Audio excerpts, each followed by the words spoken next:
修复心灵的漏洞，安装爱的补丁。大家好，欢迎来到心灵回收站。我和贺燕联姻之后一直各玩各的，直到有一天，他带回了一个有孕的女子，我带回了一个5岁的男孩。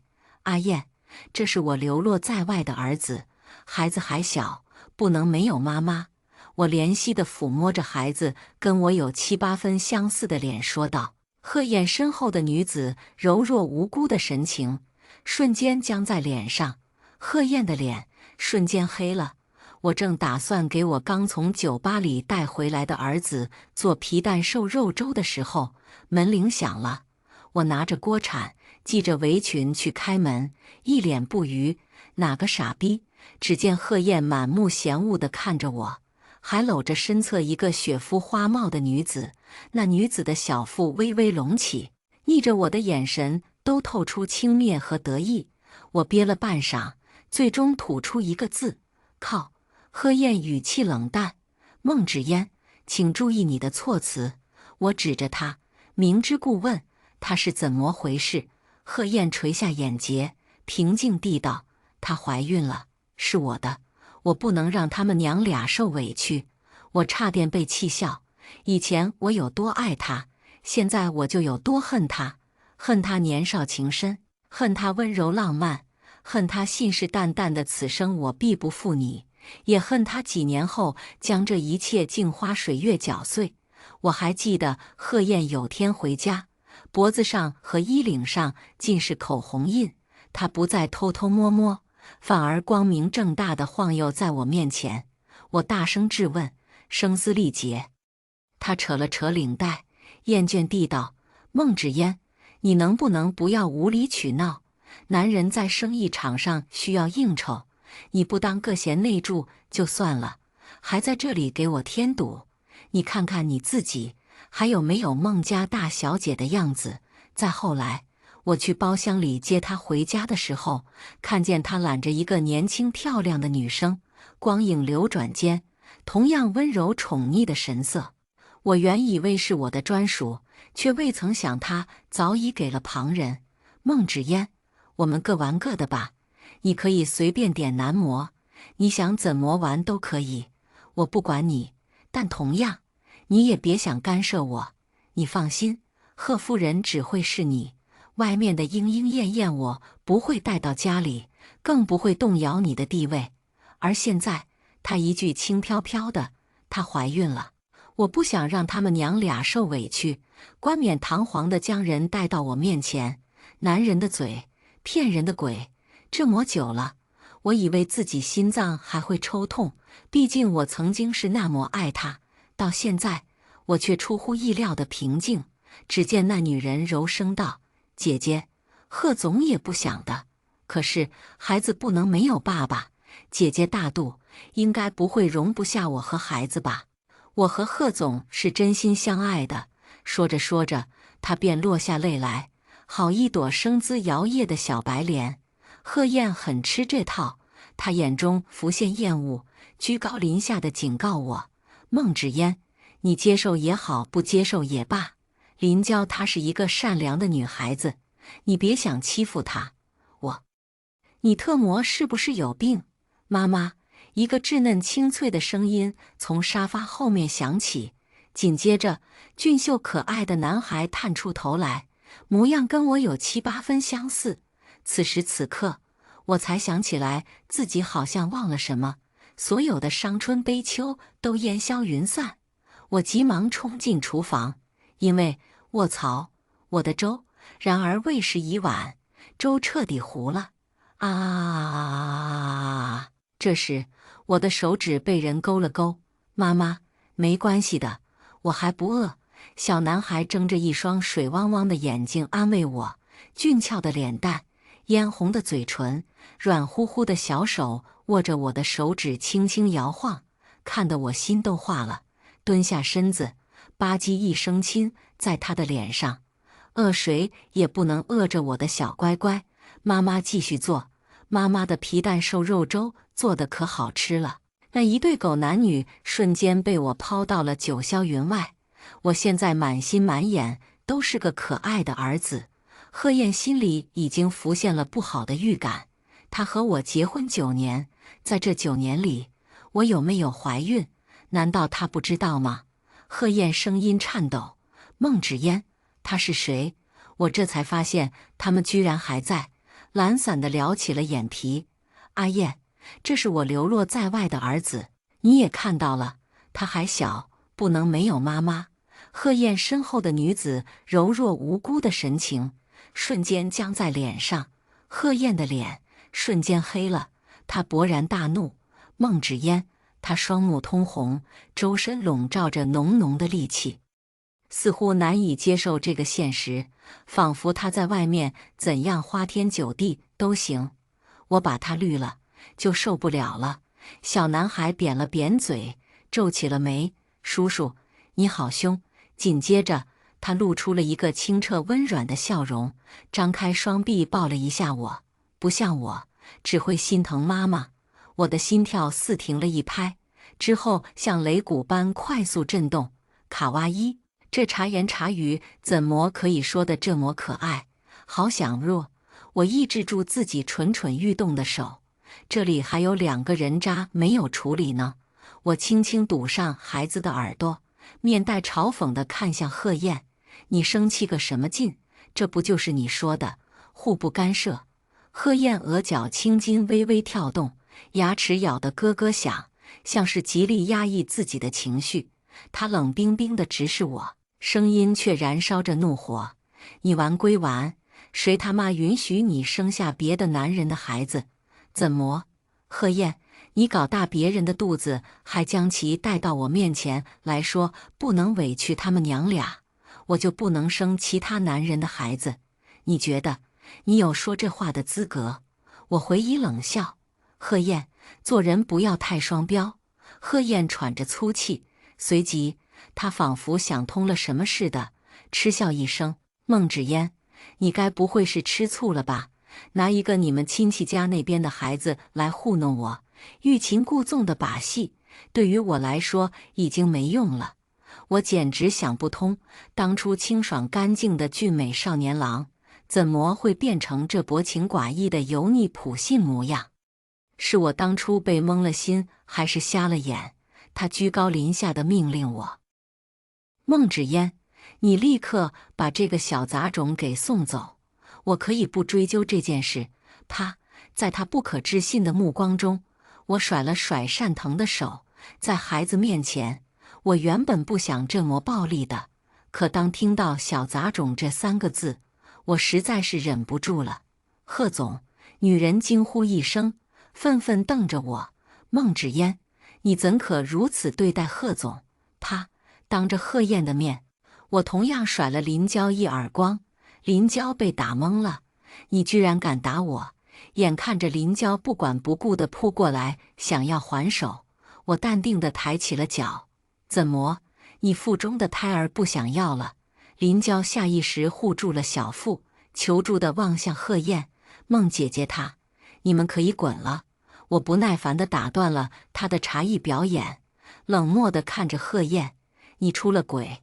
我劈了腿：“你即将有你自己的孩子，我已经有了我自己的孩子，我们算是扯平了。”说着，我将那份亲子鉴定报告掏出，扔他脸上，省得他再自我陶醉，觉得我在跟他开玩笑。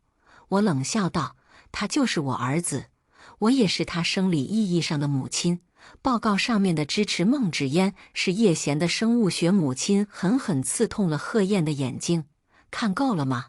看到就现在立刻马上给我滚蛋，别耽误我给我儿子煮粥。贺燕沉默不语，她看着我的眼睛好一会儿，试图从里面找出我以往对她的包容和爱意，或者愤怒和绝望，哪怕是恨，证明我现在依旧在意她。但这次她失败了。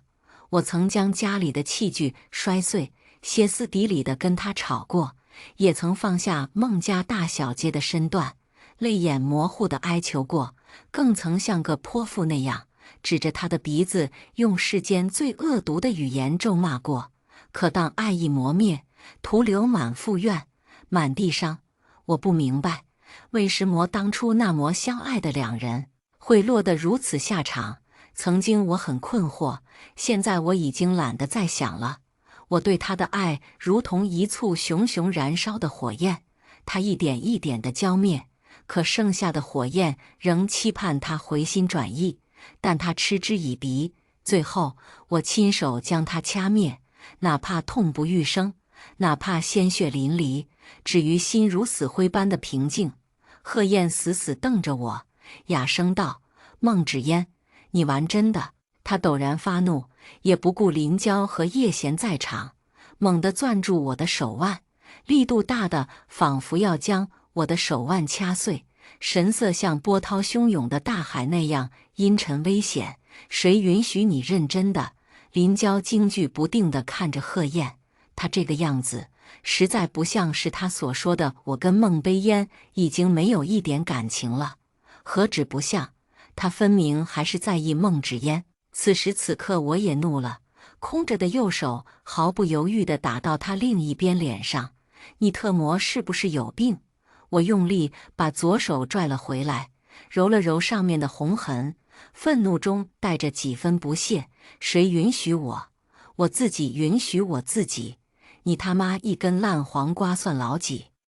一坨散发着腐臭的垃圾，还想像小说里面扮演令人作呕的强制爱？我呸！你恶不恶心？我怒得破口大骂。贺燕阴沉沉地看了我一会儿，随即带着林娇离开厨房。我默然看着他们的背影。妈妈，孩子小心翼翼地扯了扯我的袖子。Z， 没事。我摸了摸他脑袋，莫吓到你吧。小男孩摇了摇头，软萌萌地道：“我没有被吓到，妈妈好帅。”我失笑一声，重新煮粥。粥煮好了之后，我看着小朋友狼吞虎咽的样子，细心提醒：“慢慢吃，别急，妈妈做的真好吃。”小朋友一脸意犹未尽。我恍惚了一下，说来也是讽刺，十指不沾阳春水的孟家大小姐，这一手厨艺还是为了贺燕培养出来的。当初的我真是十足十的恋爱脑，总以为爱情能战胜一切，不成想只是我的自作多情。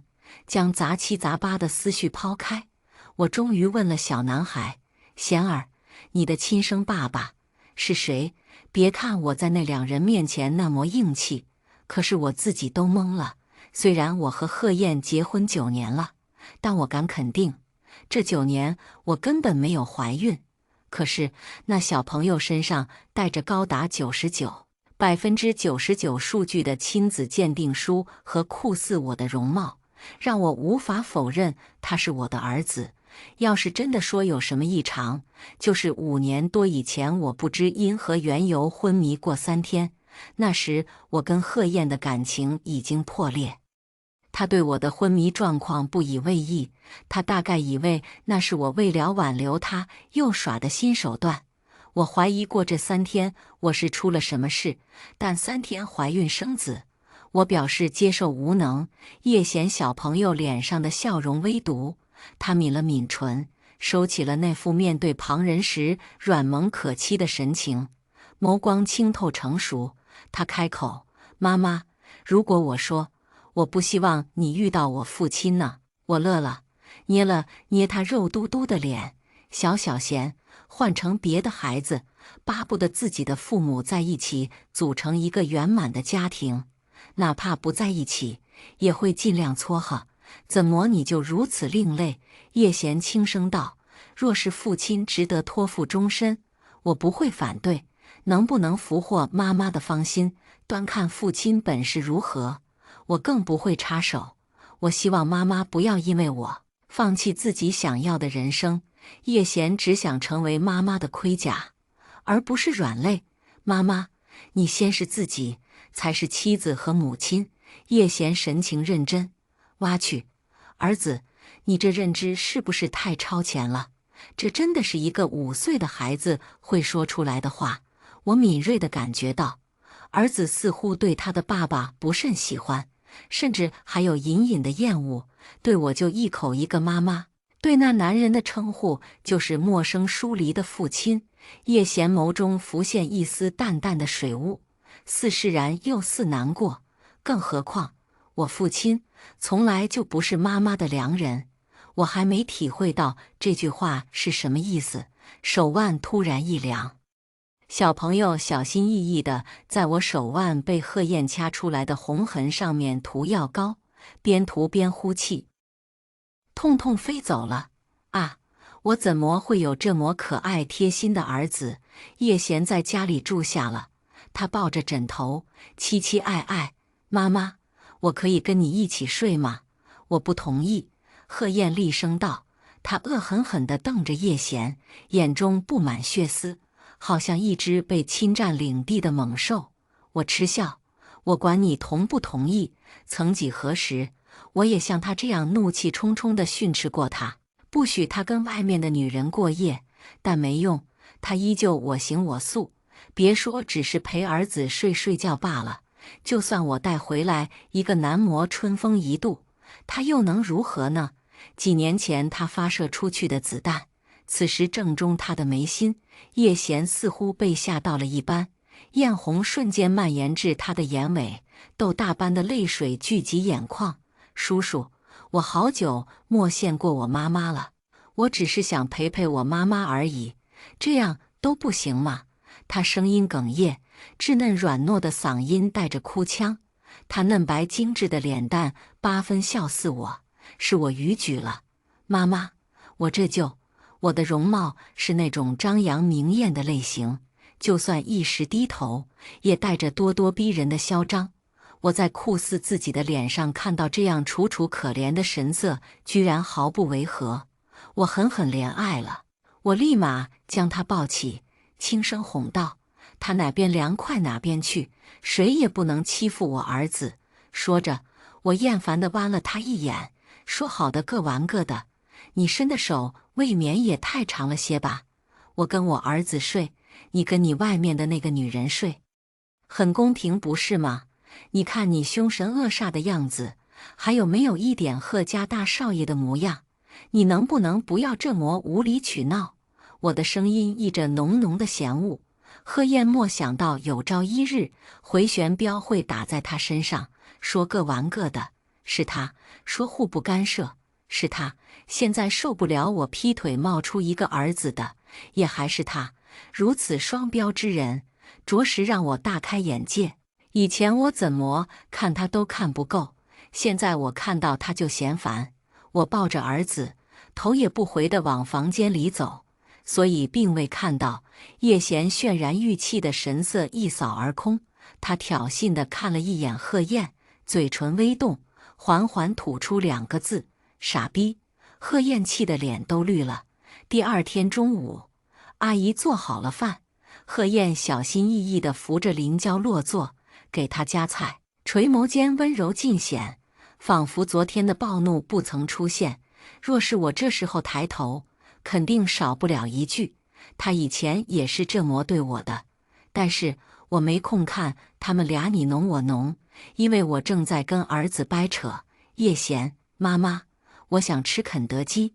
我严肃地道：贤儿，吃太多肯德基会变成一个小胖子，炸鸡、可乐、汉堡都是不健康的食品。叶贤朝我撒娇，还引诱我：妈妈，我们又不多吃，想想我们从游乐园回来，外酥里嫩的藤椒鸡排汉堡，配上冰柠可乐，还有香脆的大鸡腿，我的底线断了，一拍大腿：好，周末就带你去。嗨嗨，别怪我不坚定。我也有点馋肯德基。叶贤亲亲我的脸，笑容染上眉眼：妈妈最好了，妈妈是全天下最好的妈妈。贺燕见我半分目光都没有施舍过来，心中微怒，原本轻柔的动作也变得敷衍起来。阿燕，我不喜欢吃芹菜。林娇瞅了他一眼，小声说道。贺燕却没理他，目光全落到正在互动的我和叶贤身上。他眸底黑若沉渊，手上青筋直冒，像是生生想要将筷子折断。我注意到这一幕，心下冷笑：男人啊，就是贱，当我为他奉上炽烈的爱意时，他弃若敝履；当我对他不屑一顾时，他又不断试探我对他的感情，甚至像哈巴狗那样贴上来。一个女人真的死心，你以为她还会再回头？叶贤的亲生父亲是谁？他闭口不谈，我也不多过问。孟家好歹是豪门世家，别说养一个小孩，养10个小孩都绰绰有余。我爸妈就我一个女儿，对我极为宠爱。当初我嫁给贺燕，他们也未曾反对。那时贺燕还没有变心，对我极好。明明不擅长针线，却偏偏亲自为我织围巾，那粗糙的真是走向，土不拉几的花纹。我故意说了一句真丑，他眸光暗淡，却坚定道：我会好好学的，争取给我家嫣儿织出最漂亮最暖和的围巾。我搂着他的脖子笑着说：我在开玩笑，我很喜欢。他的眸光如星星般璀璨，俯身吻上我的眼睛。我体寒，冬天的时候容易手脚冰冷。他握着我像雪糕一般的手，放在他热乎乎的怀中，他宠溺一笑。我愿意为我家嫣儿暖一辈子的手。我被小混混欺负的时候，他如同天神般降临，揍得他们屁滚尿流。黑色的外套罩着我的身体，淡淡的薄荷香让我眼泪流了出来。贺燕，我害怕。贺燕笨手笨脚地将我的脸擦得通红。别哭，我把他们打跑了。嫣儿，我会一辈子保护好你的。就连在商场上狡诈如狐、看透人性的爸爸，也未曾怀疑过当时贺燕对他独生女儿的真心。更何况深陷在他温柔宠溺之中的我，知道他出轨的那一刻，我的世界寂静、枯萎、满目荒唐。当时我站在商场，手中还拿着我为他挑的黑色衬衫，手机里两人牵手拥吻的照片无比刺眼。商场中伤感的歌曲一句一句播放。其实我明白，我并不明白结局会分开，我不想分开，我还在抱着手机傻傻期待我也能释怀，并不能释怀。爱或者被爱都不是例外。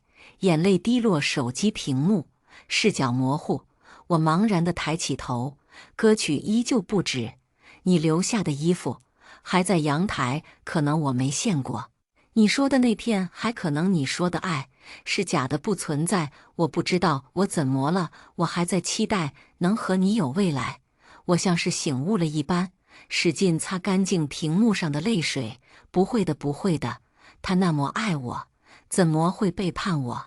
肯定是我看错了。你怎么忘了？你先说的爱我抽屉里放着。你送的音乐盒是不是快乐？全被你带走了，还是习惯孤独一个人的生活？擦干净了，我满怀希望地再次点开图片，似乎在嘲讽我的天真。那张两人拥吻的图片再次映入我的眼帘。知道是等闲变却故人心。爸爸知道贺燕变心的那天怒不可遏，亲自上门，生生打断了贺燕的2根肋骨，并勒令我立刻跟他离婚。我哭了1天1夜，死活不肯放手。很多人骂我恋爱脑、矫情、王宝钏201个渣男踹了就踹了，哭个什么劲？可是针又没有扎在他们身上，他们又怎么知道痛？我爱了他10几年，从高中到大学，再到步入婚姻的殿堂，人生有多少个10几年？我将我最炙热的感情、最美好的青春用来浇灌这棵名为爱情的大树，它在我的心脏狠狠扎根。斩断感情无异于挖出我的心脏，我又怎么可能甘心？离婚之后，让位给别的女人，让别的女人捡便宜，想都别想。如果叶贤不出现，哪怕贺燕带着怀孕的林娇到我面前耀武扬威，我都不会想离婚。都这个时候了，自然是无关爱意，因为只要我还是贺夫人，他们终归是无法光明正大现于人前的小三。我带着叶贤回了孟家，爸爸妈妈都惊呆了。外公好，外婆好。”叶贤乖巧地叫人。爸爸一脸恍惚，随即反应过来：“闺女，这是你儿子，我外孙。”我点头，他叫叶贤。妈妈轻蹙眉头：“姓叶不姓贺。等等，你什么时候有的孩子？女儿什么时候怀孕生子的？他们怎么不知道？”我尴尬地挠头：“讲真，我也不知道。”爸爸严肃：“所以他不是那狗东西的种。”我额上冒出一滴冷汗。不是，我不放心。前几天拿过贺燕的毛发，跟叶贤做了亲子鉴定，报告显示，儿子跟贺燕半毛钱关系也没有，而我确实是叶贤的妈妈。爸爸激动地拍了拍我肩膀：“你终于把那龟孙子给绿了，干得漂亮！”紧接着，儿子受到了来自两老的热情招待。爸爸大手一挥，立刻让管家订购了一批春夏秋冬的限定童装，以及选购各种儿童的生活用品。妈妈则让保姆马上将一间卧室改造成儿童房。我将叶贤的来历跟他们说了一遍。当时我去酒吧，鼓起勇气，准备点人生中的第一次男模，结果就被突然出现的小男孩抱住脚叫妈妈。我现在都无法忘记酒吧中那几个男模的神色，其他客人也向我投来古怪的目光。原因无他，叶贤长得太像我了，仿佛从同一个模子里面刻出来似的。说着，我掏出了亲子鉴定书。我尬笑，就挺神奇的，突然无痛当妈，白赚一个可爱的糯米团子。爸爸妈妈沉默了。爸爸终于道：“所以你也不知孩子的父亲是谁？”我抿了抿唇：“对呀，我有没有怀孕，你们也知道。我连儿子都不知道从哪里来的，更别说他爹了。”爸爸摆了摆手，语气轻松：“那就去付留子，要真找上门来，给点钱打发得了。”我带着儿子在孟家住了几天，实在是不想回去。我一看到贺燕那副仿佛是我先背叛他的阴沉神色和那抽风的情绪，就想吐。我再次忍不住询问叶贤的来历。之前叶贤避而不谈，但这次他居然没有转移话题。叶贤郑重地问：“妈妈，你相信有平行世界吗？”我答道：“以前不信，现在信了。”我忍不住握了一下他的脑袋：“不然这小家伙怎么来的？”叶贤躲开我的手，整理了一下自己被揉乱的发型。“妈妈，如果我说这个世界的你穿越到另一个平行世界的你身上，你信吗？”妈妈应该是魂穿，这个世界的你会没有意识的昏迷一段时间。我若有所思，我当初倒是昏迷过3天，贺燕没有在意我，但我爸妈反而被吓到了。叶贤一针见血：“妈妈，你那时候应该是已经穿到平行世界去了，你不记得我，应该是穿回来的时候失忆了。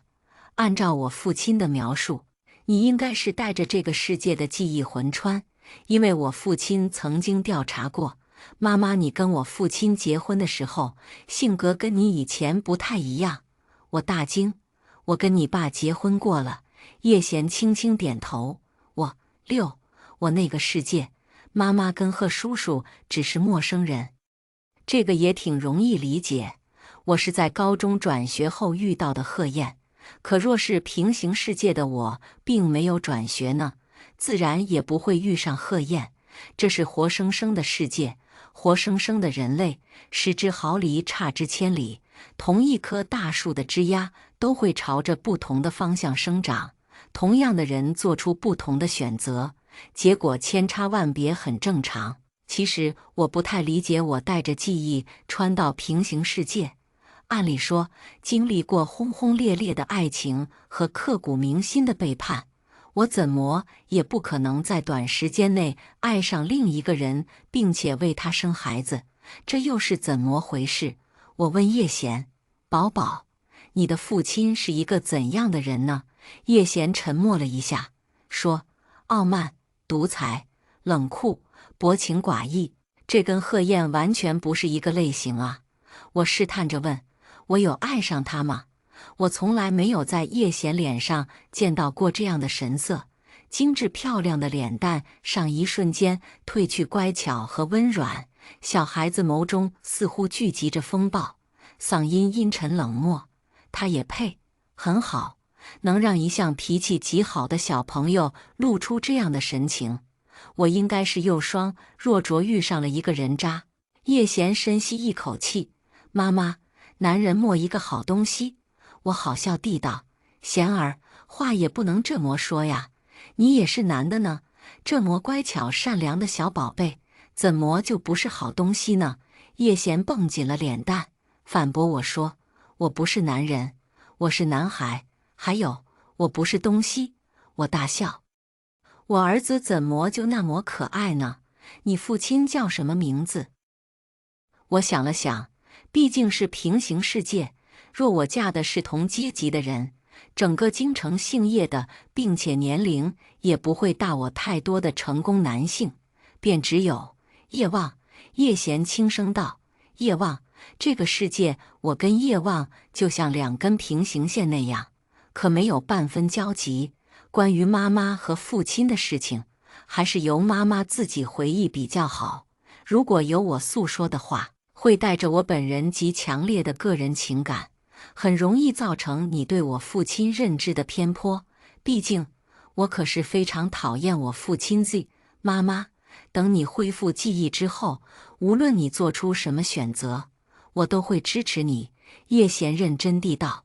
我抽了抽嘴角：“小宝贝，你真的只有5岁？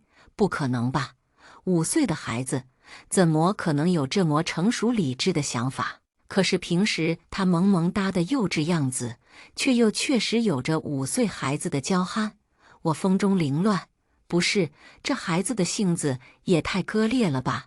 叶贤微笑：“妈妈觉得我是多少岁就是多少岁，如果你不想把我当儿子，我们也可以当朋友。”你这臭小子！妈妈，叶贤轻声道：“你要做好准备。”我感受得到，我父亲也很快就会来临这个世界了。说到曹操，曹操就到。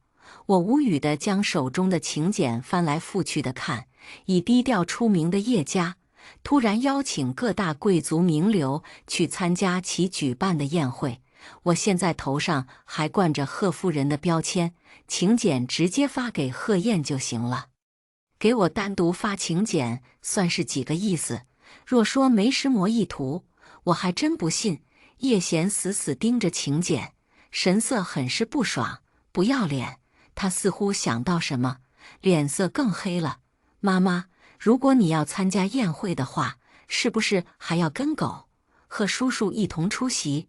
我无奈摊手：“对呀，我俩现在还没离婚，不行，得尽快离了。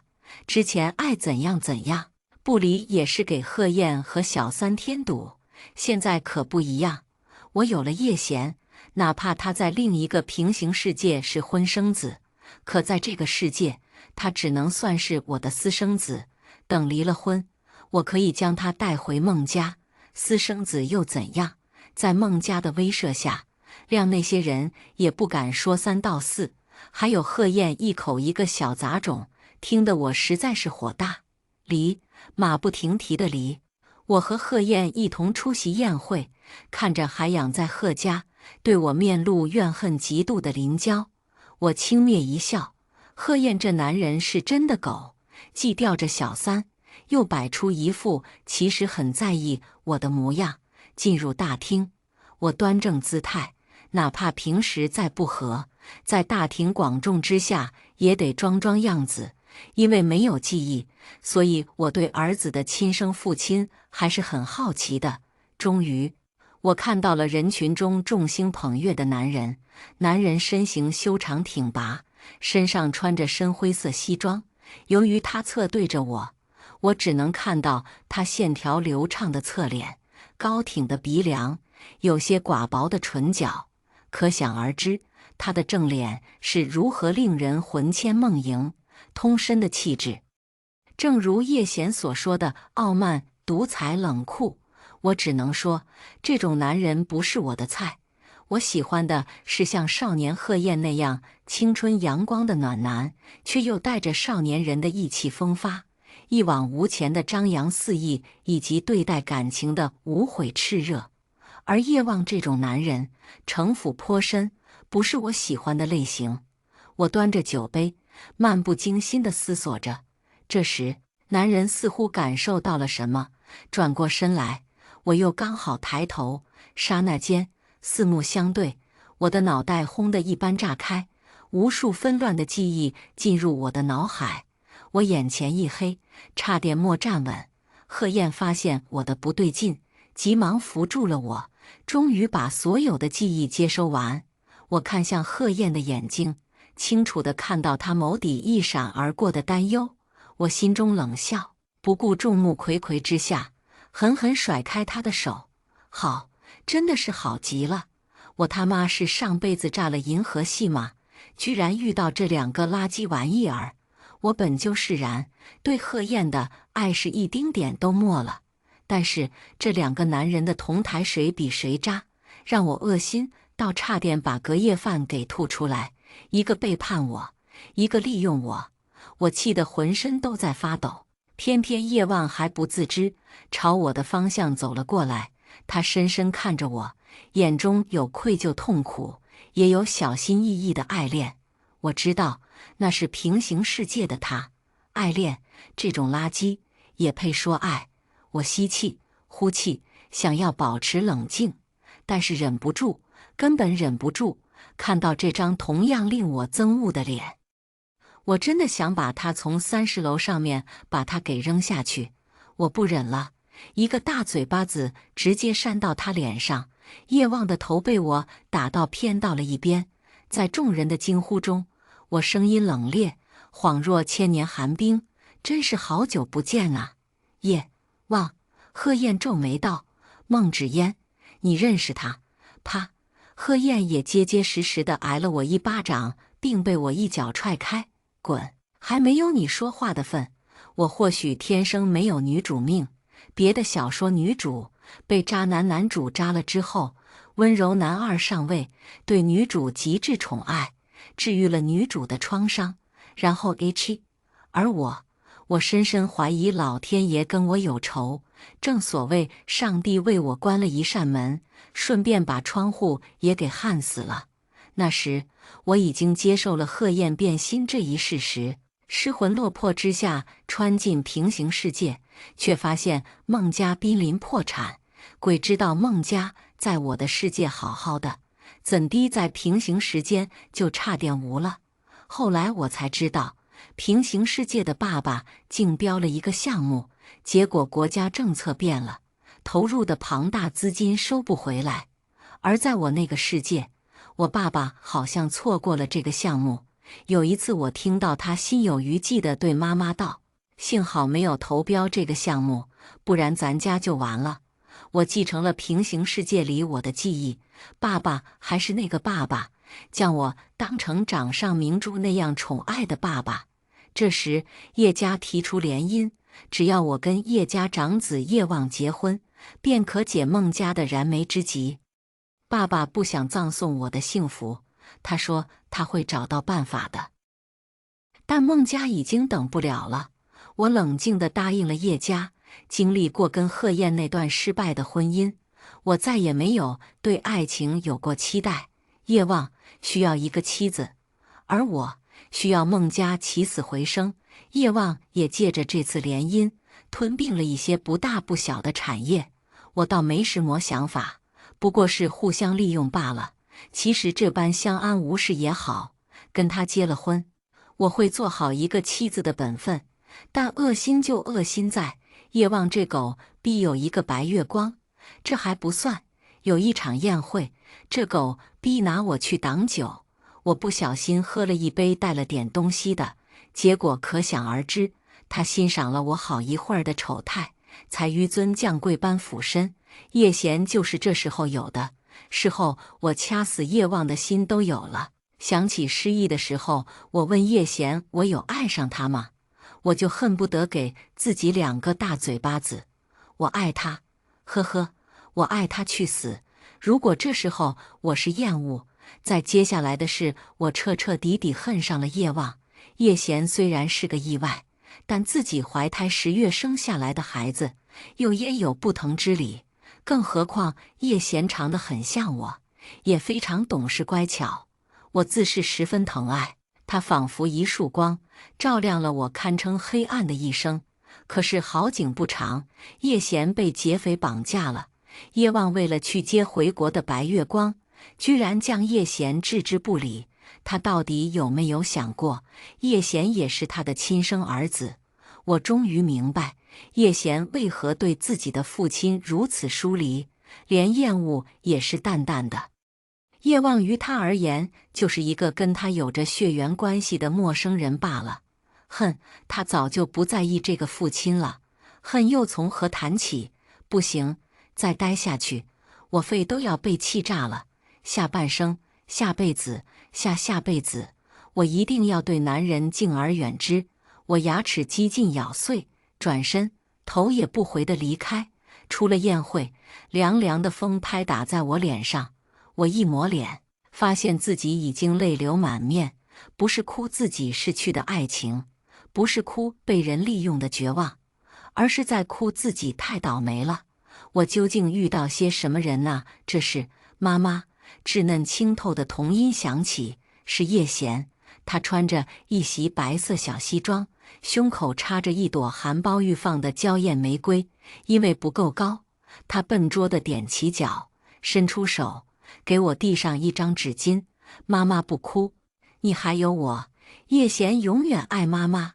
我花了好几天起草离婚协议，妈了个鸡！一个人已经让我血压飙升，2个人能直接送我上天，实在是不想再踏进贺家了。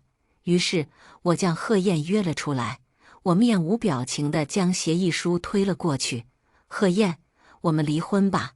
贺燕像是几晚没睡，胡子拉碴，眼中布满浓浓的血丝。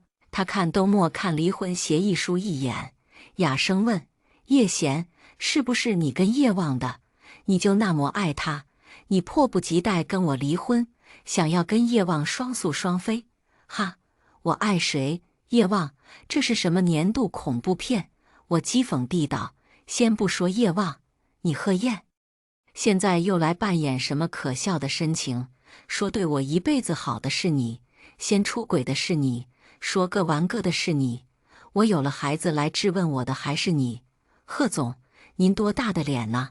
贺燕正愣住，眼中的怒意缓缓消散，她声音颤抖：嫣儿，我让林娇把孩子给打了，这件事是我不对，我会把叶贤当作亲生儿子那样对待，我们重新在一起好不好？桌子上的茶水全部泼到贺燕脸上，我放下茶杯，平静道：你再说一次，这张令人作呕的脸，慢慢跟去追白月光，抛弃亲生儿子的叶望重合到一起，都是如此的该死。贺燕沉默。这协议你签也得签，不签也得签，毕竟闹到法庭上线，多丢脸啊，你说是吧？贺燕，水珠从她的脸上滑落，她睫毛微颤，有种破碎颓败的美感。她手背上的青筋冒出，手指用力，协议书的一角被其捏皱。我给你3天时间。我冷声道：你不签，那就法庭上线。人可真是一种奇怪的生物，明明知道我根本不想鸟他，却偏偏凑上来找骂。父亲，我妈妈可不想陷你。叶贤皮笑肉不笑，拦住了想要进门的叶望。叶望眉心微蹙，我将电视遥控器放下，起身朝他们走过来。妈妈，叶贤仰头：贤儿，你先回房间。我摸了摸小朋友的脑袋，叶贤欲言又止，终究化作一声好，小小的身影消失在门后。我脸上温和的笑容也消失殆尽，他神色疲惫，发丝凌乱，却丝毫不损其俊美的容貌。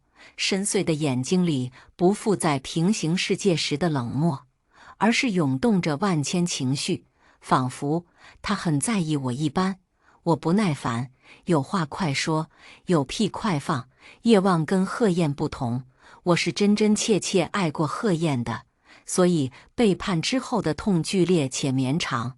而叶望，一开始我是感激他的，因为他愿意救孟家于水火之中，哪怕结婚后发现他心里有个白月光，我也不怎么在意，顶多心里有些不舒服。主要是对他这种心里有人不敢去追，反而另娶他人的渣男行径表示鄙夷。我会履行夫妻义务，但绝不包括被算计，然后被迫跟他上床。叶贤被绑架一事，那一瞬间的恨几乎和知道贺燕背叛我的时候不相上下。夜望不语，我觉得无趣，正要转身离开，他突然握住了我的手腕。我是不是应该叫你一声贺夫人？他自嘲地笑了笑。我淡淡道：很快就不是了。说起来，今生我遇到你们两个人，简直是倒了血霉。他闭上了眼睛，声音嘶哑：对不起。我笑容透着十足的讥讽：对不起有用的话，还要警察干嘛？不过我上前一步，声音蛊惑：你真想求我的原谅？他眼睛一下亮了，忙不迭地点头。我轻声却透着残忍地道：你跳一次千行崖，如果你能活下来，我就原谅你。千行崖就是绑匪差点将叶贤扔进汹涌深海的万丈悬崖。什么好聚好散，尊重祝福，在我这里都是放屁。锱铢必较，睚眦必报，都给爷死才是我的本性。忍气吞声，伤害自己以获得别人的怜悯，不存在。我话音刚落，便从他的眼里看到了伤心震惊的情绪。我不为所动，冷声道：还有，立刻给我放手，别逼我删你。我儿子受过的苦，你作为亲生父亲，怎么能不尝一下呢？贺燕最终还是答应了签离婚协议。这3天，他试图继续展现他的深情，期盼我回心转意，但我丝毫不给他机会。我带着叶贤吃喝玩乐，往往我到达下一个目的地的时候，他就在上一个目的地扑了空。他握着笔的指尖苍白，他面容憔悴，深呼吸。孟芷嫣，我问你最后一个问题，马上就要恢复自由身了。我自然大发慈悲。你问。他眼中思绪万千，一字一读：你到底有没有爱过叶望？我挑眉，还真没想到他对这个问题这么执着。我低声一笑：他也配，不过我倒是挺感谢他的。毕竟小叶贤的出现，让我觉得这个世界并没有那么糟糕。贺燕闭了闭眼，笔尖微动。自此，孟芷嫣和贺燕天各一方，互不干涉。之后，我再也没有见过叶望，却收到了他的一封信和财产赠与协议书。我看了一眼那封信，不过是一些没有营养的忏悔罢了，随手便将其烧了。而贺燕，我跟他离婚后，贺家便受到了孟家不停的围堵打压。爸，叶贤笑眯眯地道：妈妈，外公这是在给你出气呢。